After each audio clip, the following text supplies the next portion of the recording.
इस कार्यक्रम के प्रसारण पुण्यार्जक हैं श्री राजेंद्र प्रसाद जैन, श्रीमती ममता जैन, श्री प्रशांत जैन, श्रीमती दिव्या जैन, पारस जैन, श्री भरत जैन, श्रीमती सौम्या जैन एवं समस्त परिवार मुंबई। पुण्य का अर्जन न हो और उदय में आ जाए ऐसा संभव नहीं है। उसी प्रकार सतना वालों को भी सोचना चाहिए। उन्होंने बहुत शांतिनाथ भगवान के चरणों में रह करके न जाने कितने चातुर्मास किए हैं। ये क्या नहीं चातुर्मास हुए हैं आपके? हमारा ये कई चातुर्मास हुआ है और आपके कितने हुए हैं पूरा जीवन। हाँ, कितने चातुर्मास किए? एक साल में 3 चातुर्मास होते हैं, ध्यान रखो। शीतकाल संबंधी, ग्रीष्मकालीन और वर्षा योग संबंधी। और जो जीवन भर जो लगभग 70-80 साल वाले भी सभा में बैठे हैं, उनके चातुर्मास कितने हुए? सोचो, विचार करो। यही एकमात्र परिणाम है। शांतिनाथ भगवान के चरणों में रहें और शांति प्राप्त न हो ऐसा संभव नहीं है। क्योंकि पुण्य की परिभाषा भी पूज्यपाद स्वामी ने की है कि पुनाति आत्मानं पवित्रीक्रियते येन आत्मा तत्पुण्यम, ऐसा कहा है। जन परिणामों के माध्यम से आत्मा पवित्रता का अनुभव करती है, उसका नाम पुण्य कहा है। इसलिए निरंतर पुण्य का अर्जन करने से समय पा करके वह सारा पुण्य उदय को प्राप्त हुआ है। इसलिए आनंद ही आनंद छाया हुआ है। और मैं समझता हूँ जितना आपने आनंद नहीं लूटा होगा उससे ज़्यादा हमने लूटा है, ये ध्यान रख। इसमें क्या वादा है? हाँ, आनंद की रास्ते कई हुआ करते हैं। श्रावक भी धर्म की आराधना करता है और श्रवण भी निरंतर धर्म की आराधना में लीन रहता है। सबकी अपनी अपनी भूमिका के अनुरूप पुण्य के अर्जन करने की ये साधन हुआ करते हैं। इसलिए भगवान से भी प्रार्थना है कि आप लोगों की यह शांतिनाथ भगवान के प्रति जो समर्पण भाव और जो आराधना के जो पवित्र भाव हैं वे निरंतर बढ़ते चले जाएं, ताकि और भी आगे न जाने कौन कौन से आप आयोजनाएं करेंगे। आयोजक आप हैं, मैं तो दर्शक हूँ। मैं देखूंगा क्या बात है, आयोजना कैसे करते हैं। संयोजक भी आप ही हैं, आयोजक आप हैं। और भगवान देख रहे होंगे कि किस प्रकार श्रावक भक्त बन करके प्रभु की आराधना करता है। आराधना राग की नहीं हुआ करती, आराधना वीत रागी की हुआ करती है। हमने पहले भी कहा था, दिव्य शरीर भगवान का है, किंतु पूज्यता कब आती है? शरीर में आत्म तत्व हो करके भी जब वह मोह को समाप्त करने के लिए कटिबद्ध हो जाता है, तब वह आत्मा पवित्रता का अनुभव करती है, वह पूज्य हो जाते हैं। पूज्य पूजक संबंध होता है। हम पुजारी हैं और आप भी पुजारी हैं और भगवान पूज्य हैं।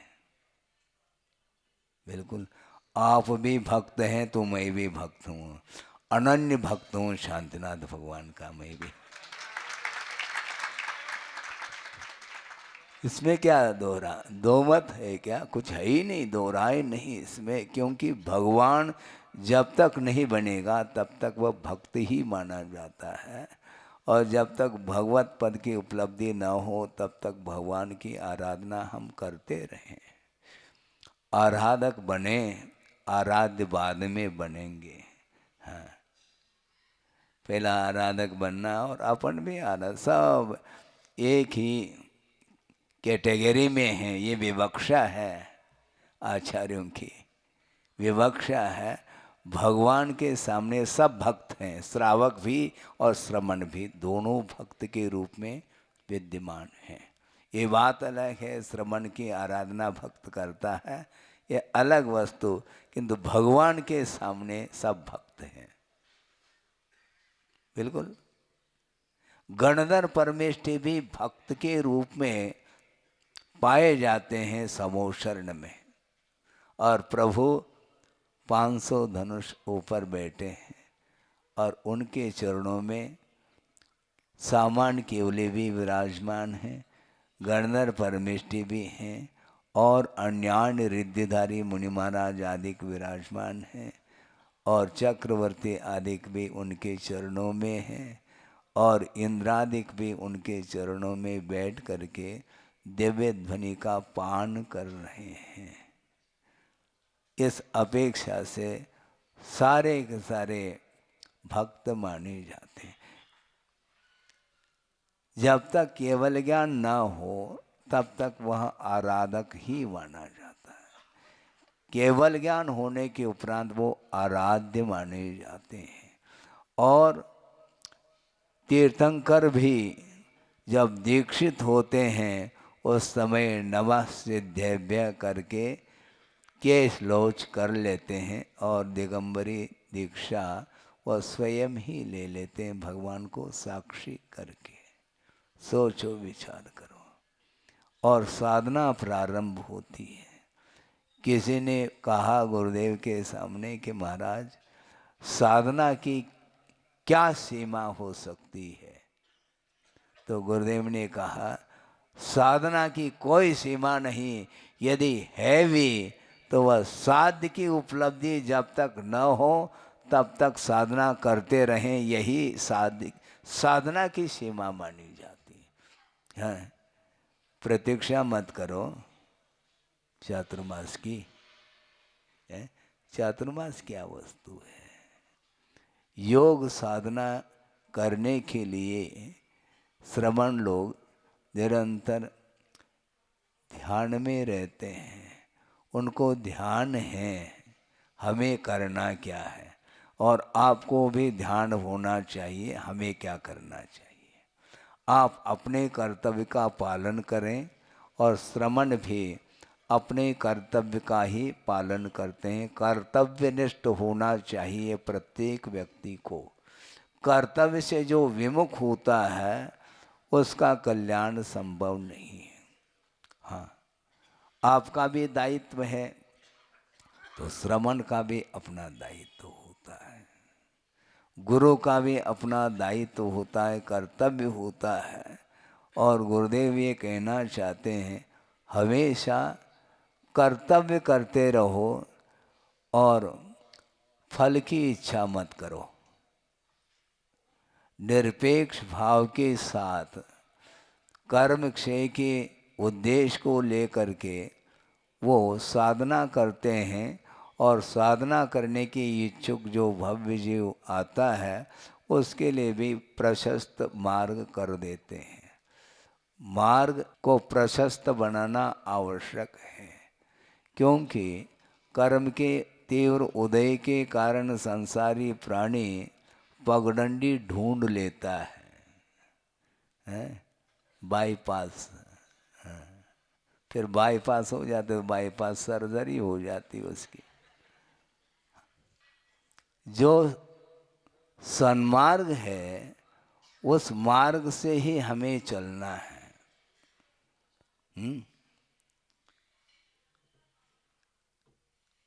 महाराज मार्ग अलग होता है और राजमार्ग अलग होता है।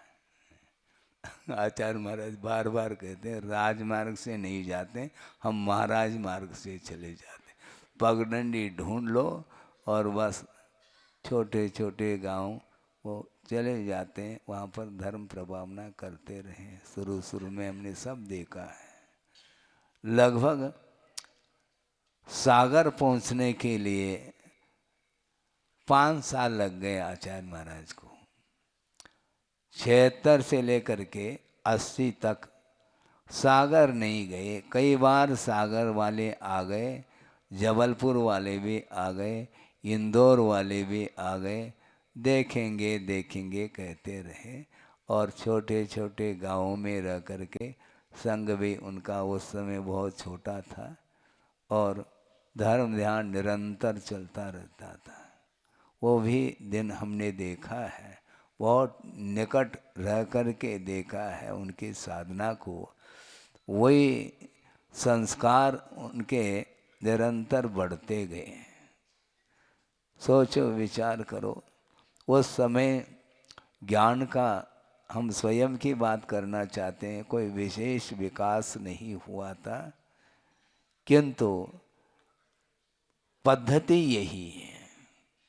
धीरे धीरे धीरे ज्ञान का विकास होता है और वस्तुतः ज्ञान का जो विकास है वह साधना के बल पर हुआ करता है। और साधना की ओर जिसकी दृष्टि नहीं है, मात्र प्रदर्शन की ओर ही जिसकी दृष्टि है, वह साधना नहीं कर पाता।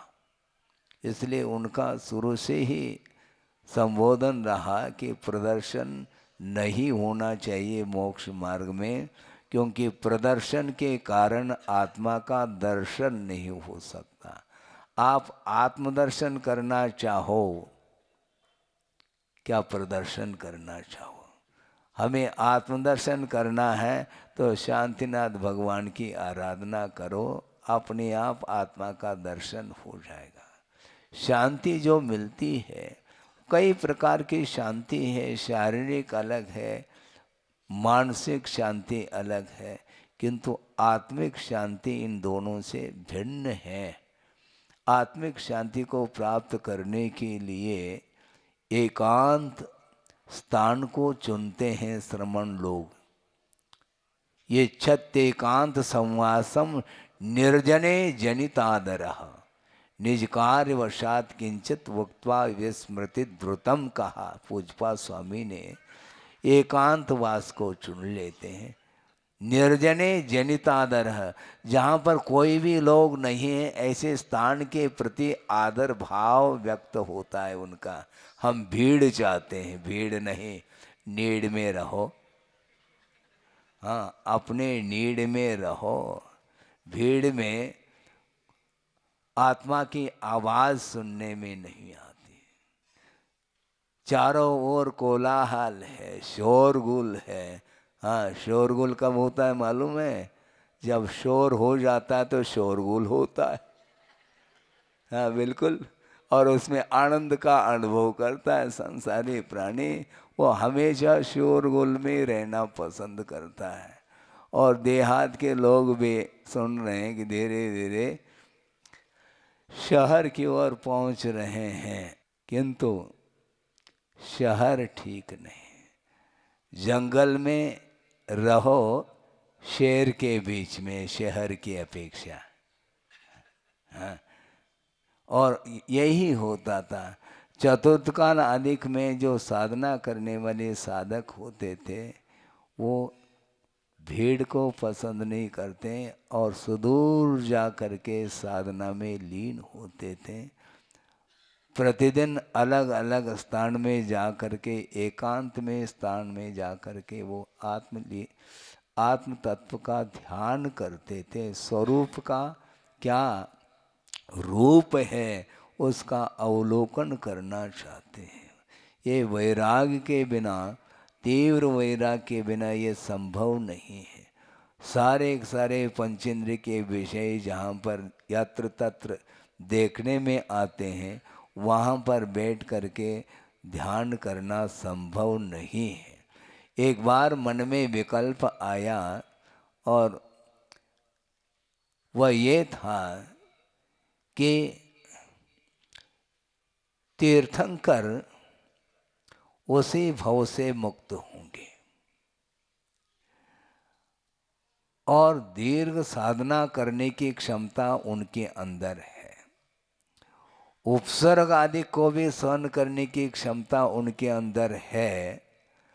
तो कहीं भी रहे उन्हें केवल ज्ञान हो जाएगा ना, तो हवेली को छोड़ने की क्या आवश्यकता। आवश्यकता है। क्यों? प्राथमिक भूमिका में मन एकाग्र नहीं हो सकता, इसलिए एकांत में जाने की आवश्यकता है। आप कहेंगे महाराज भवने वने वन हो चाहे भवन हो, उनके लिए क्या? नहीं, प्राथमिक भूमिका में बहुत अनुकूल स्थान की आवश्यकता पड़ती है। बाद में भले ही परिचय उपसर्ग भी आ जाए तो सहन कर लेंगे, किंतु जहाँ पर पंचेंद्रिय के विषयों की भड़मार हो, वहाँ पर मन को एकाग्र करना संभव नहीं। हाँ, आचार्य महाराज ने एक प्रसंग दिया था, उनकी दृष्टि और उनका चिंतन तो देखो। अपन भी चिंतन करते हैं किंतु वहाँ तक पहुँच नहीं पाते जहाँ पर वो पहुँच जाते हैं। आपने भी पढ़ा होगा, एक कोश है शब्द कोश, बहुत सारे कोश हैं, अमर कोश अलग है, विश्लोचन कोश अलग है, और भी कोश होंगे। एक नाम वाला एक कोश है, छोटी सी वह किताब है, उसमें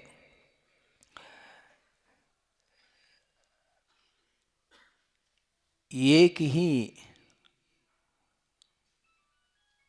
वस्तु के अनेक नाम मिलते हैं, और अनेक नाम मिलते हैं तो उसमें एक नाम आपने पढ़ा होगा जो हाथी के अर्थ को दे रहा है। हाथी बोलते हैं, और कौन? गज भी बोलते हैं, कुंजर भी बोलते हैं, और भी नाम बहुत सारे आपने पढ़ा होगा। लेकिन एक बहुत ही विस्मयकारी शब्द वो है कि स्तंभे रमः, पढ़ा है आपने? स्तंभे रमः, ये हाथी का नाम है। क्या मतलब हुआ महाराज? अर्थ खोल रहा हूँ। स्तंभ अर्थात एक खंबा है, और उसमें सांकल से उसको बांध दिया गया, और वह हाथी उस खंबे को उखाड़ नहीं सकता, इतना वह मजबूत खंबा है। किंतु वह हाथी हमेशा स्थिर नहीं रहता है, वह रमः, उस खंबे से वह रम रहा है। इस प्रकार रमते रमते रमते कालांतर में वह खंबा उखड़ जाता है, इसलिए उसका नाम रखा स्तंभे रमः। इसका अर्थ ये कहना चाह रहे हैं हम लोगों के लिए, श्रमणों के लिए, आचार्य महाराज ये देखो इसका अर्थ क्या है, स्तंभे रमः। महाराज ये आप प्रसंग देना चाह रहे हैं, कहाँ पर इसको फिट करना चाहते हैं? तो आचार्य महाराज ने कहा, सुनो, मैं चिर दीक्षित हूँ, बैठ जाओ शांति से।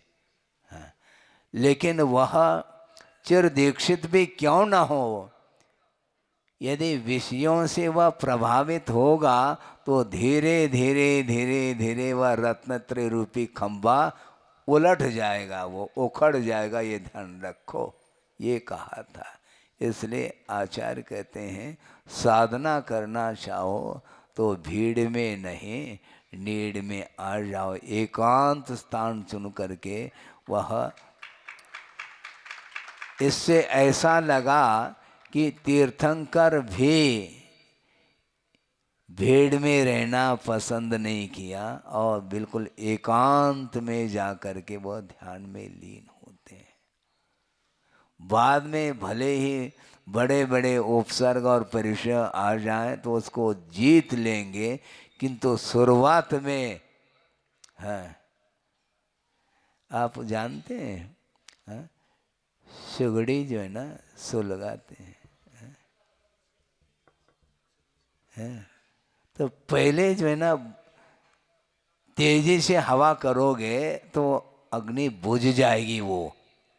हाँ, इसलिए पूरे सुलगने तक धीरे धीरे धीरे हवा करते चले जाते हैं। फिर बाद में तूफान भी आ जाए तो वह अग्नि बुझेगी नहीं।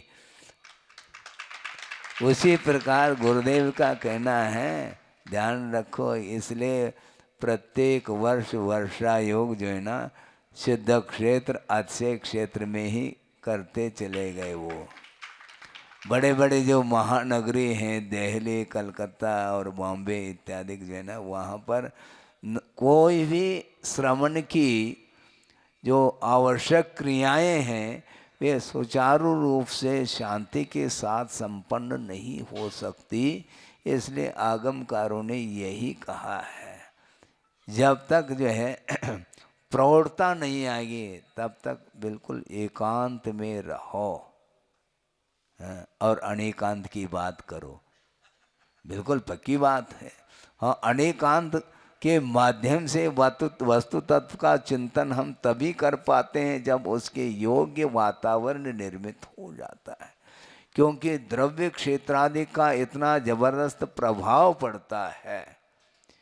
आप भगवान के चरणों में पूजन अर्चन अभिषेक आदि करते हैं, उस समय के परिणाम, और आप नोट गिन रहे होते हैं उस समय परिणाम देखो, एक है क्या? नहीं। ऐसा क्यों? इसी को बोलते हैं परिवर्तन। द्रव्य क्षेत्रादि का, कोई टेलीविज़न देख रहा है, पिक्चर देख रहा है, तो वहाँ पर पिक्चर में वह लीन हो गया। आत्मा का क्या स्वरूप है उसको भान नहीं है। हाँ, बड़ी विचित्र दशा है। ये सारा सारा जो भी दृश्य दिख रहा है संसार का, ये केवल पिक्चर है, ओरिजिनलिटी नहीं इसमें। हाँ, जो स्क्रीन पर आप देखते हैं, बारिश हो रही है, तूफान आ रहा है, ऐसा देखने में आता है, लेकिन वस्तु तो है ही नहीं।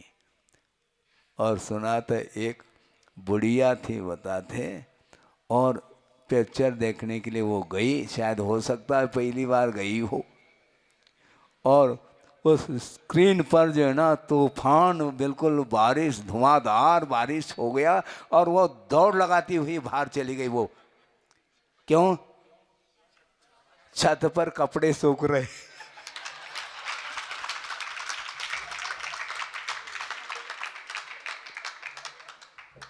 ये सब क्या है? ऐसा ही होता है, हैं?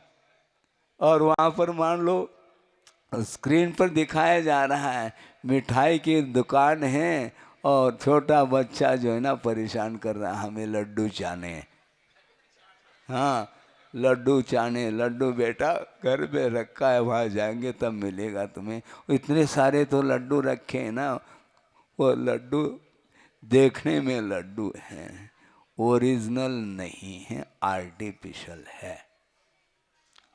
यही स्थिति है। संसारी प्राणी अपने स्वभाव के प्रति उसकी रुझान नहीं है। स्वभाव को प्राप्त करने के लिए वह कभी भी आतुर नहीं होता, और नए नए नए नए आकर्षक जो वस्तुएं हैं उनको देख करके मन उसका ललचाता है, उसको प्राप्त कर लूँ, उसको प्राप्त कर लूँ, किंतु वो है ही नहीं।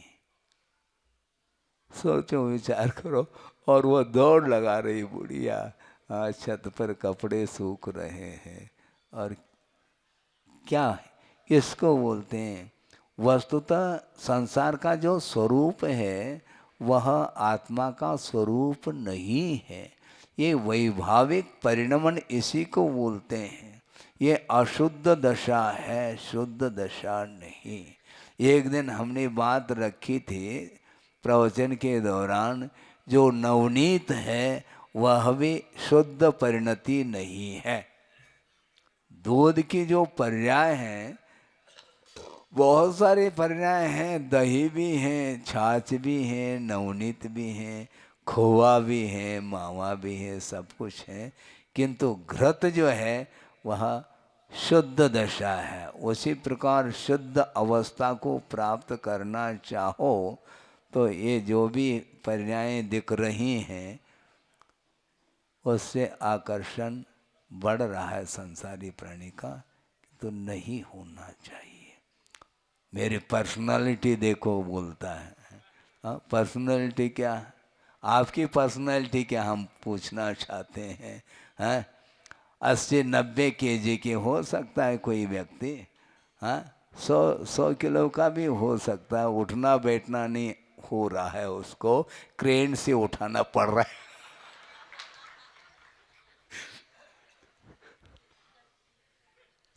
क्या हो रहा है ये? हैं? बहुत बढ़िया कह रहे हैं आप। मतलब आपको मनोरंजन अच्छा लग रहा है, लेकिन भाव तो समझ रहे हैं आप। हाँ। और सोचो विचार को, इतनी बड़ी पर्सनालिटी, हाथी जैसा उसका वेट हो गया है, हाँ हिल नहीं पा रहा है, डुल नहीं पा रहा है, हाँ? ये सब क्या है? वस्तुतः शरीर का क्या स्वरूप है? 80-90 केजी का भी क्यों ना हो, उसके अंदर है क्या? क्या मटेरियल है? सोचो तो, सप्त धातु के अलावा और कुछ भी नहीं है। पल रुधिर राद मल थैली कि कस वसादते मैली, हैं अस दे करे कि मियारी। ये फिर भी उसके प्रति मित्रता है, उसकी यारी कर रहा है। ये सब क्या है? अपवित्र वस्तु से निर्मित यह शरीर है, और उसको लेकर के उसको और जो है डेकोरेट कर रहा है, सजा रहा है, वस्त्राभूषणों के माध्यम से उसको अलंकृत करता है और आईने में देखता है। आईने में क्या देखते हो? केवल ज्ञान रूपी आईने में देखो, समझ में आ जाएगा वस्तुतः आत्मा का क्या स्वरूप है। हैं? दर्पणायते सालोकानाम त्रिलोकानाम यद विद्या दर्पणायते। केवल ज्ञान रूपी दर्पण में पूरा का पूरा विश्व ही प्रतिबिंबित हो रहा है, उनका आत्म तत्व भी उसमें प्रतिबिंबित है। इसके उपरांत भी उन विश्व का सारा परिज्ञान होने के उपरांत भी उन वस्तुओं के प्रति कोई भी आकर्षण उनका नहीं रहा। वस्तुतः वह पर्सनालिटी है जो शाश्वत पर्सनालिटी है? और ये पर्सनालिटी देखता है, फिर बाद में वृद्धावस्था में कमर टेढ़ी हो गई है, पूरी पर्सनालिटी उसकी टेढ़ी हो गई। अब क्या करोगे? सारे सारे गाल जो लाल सुर्ख थे वो ढल गए, पिचक गए बोलते हैं। वो अब आईने में देख लो, हाँ पसंद नहीं आता है। लठिया हाथ में है और जा रहा है वो, अर्ध मृतक सब बूढ़ापनो कैसे रो। हाँ सारे छटाला तो 8 महीने में कंठस्थ हो गई। जबेरा में जबरदस्त प्रभावना हुई, बता रहे हैं? क्या? जीवकांड समय सारा। अच्छा, अब हमारे लिए कुछ बचा ही नहीं है। हम कौन सा कांड है? और सब आ जाएगा उसमें, जीव कांड में कर्म कांड आ जाएगा है। तो ये है?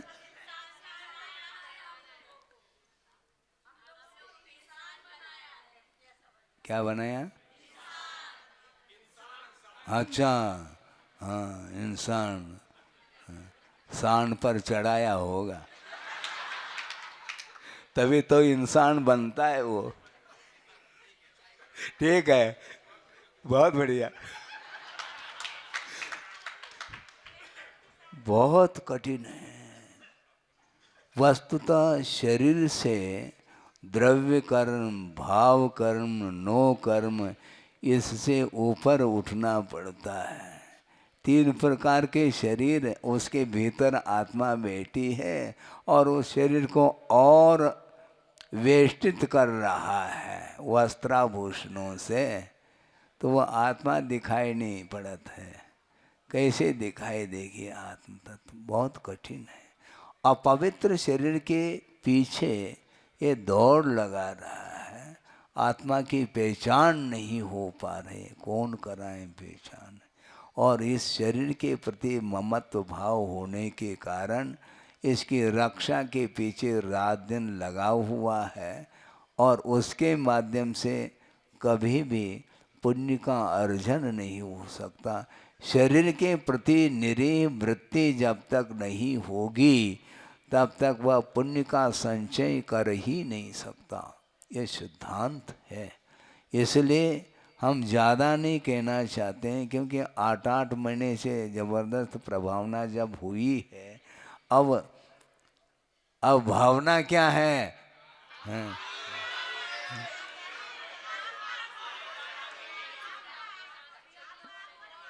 हाँ, आगमन की बात करने देखो, चातुर्मास,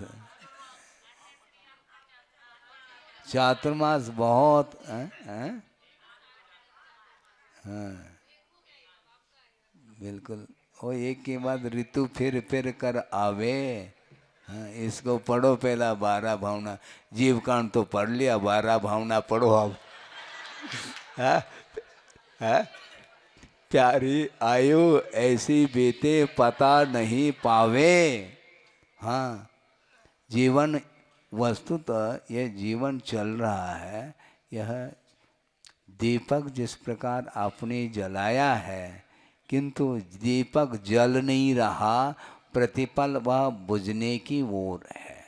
उसी प्रकार आयु कर्म के आश्रित यह जीवन चल रहा है।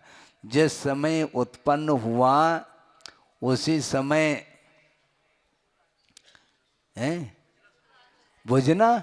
हम ये कहना चाहते हैं, बिना आहार लिए 2-3 समय यूँ निकल जाता है उसका अनारक अवस्था में। वहाँ पर आरक ही नहीं, वो उत्पन्न होते ही अनारक अवस्था में 2-3 समय निकल जाते हैं। फिर बाद में वह जन्म लेता है तो वह फिर आहारक हो जाता है। और धीरे धीरे आहार भी कई प्रकार के होते हैं। हाँ, प्रति समय आहार ले रहा है संसारी प्राणी अभी भी। हाँ, अभी भी कवलाहार अलग है, किंतु प्रति समय जो आहार वर्गनाएं ग्रहित हो रही हैं, नौकन वर्गनाएं, उसके माध्यम से शरीर संचालित है।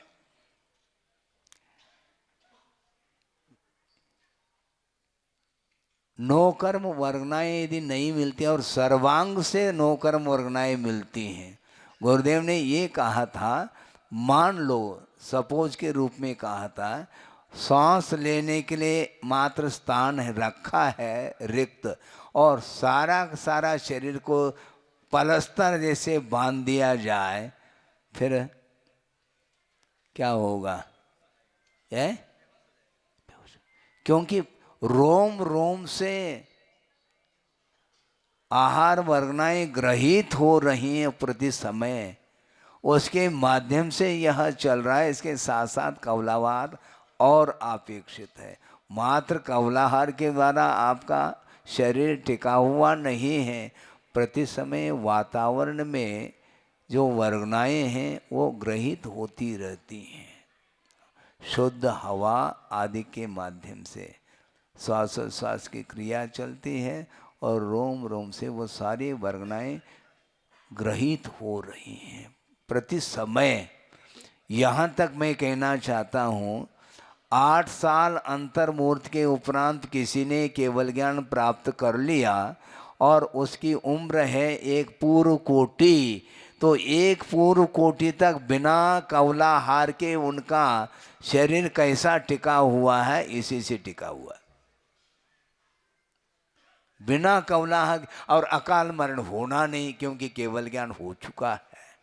तो पूर्व कोटि मात्र 8 साल अंतर्मूर्त कम, एक पूर्व कोटि तक बिना आहार लिए उनका शरीर टिका हुआ है।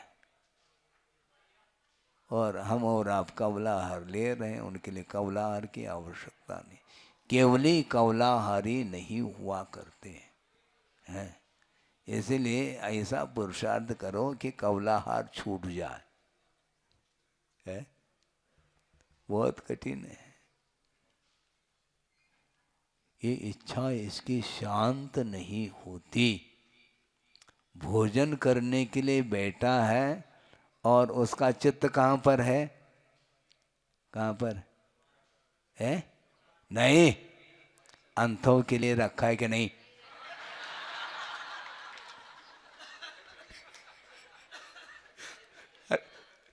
जो परोस दिया है थाली में उसको तो खा ले। हाँ, हमारी माता मत खा ले, ऐसा बोल देते घर पे। हैं, अभी तो पूरी थाली जो है ना भर कर के दिया है, अभी भी इच्छा तुम्हारी अंथों की। ये सब होता है कि सब होता है, अंथों के लिए रखो। है शाम के लिए कहा बनो नहीं, इसी में से रखो। हाँ, और दूसरी बात सुनो, इसी में से रखो, यदि ठंडा हो जाए तो बघार लेना शाम को। उसी को क्या करते हैं, उसको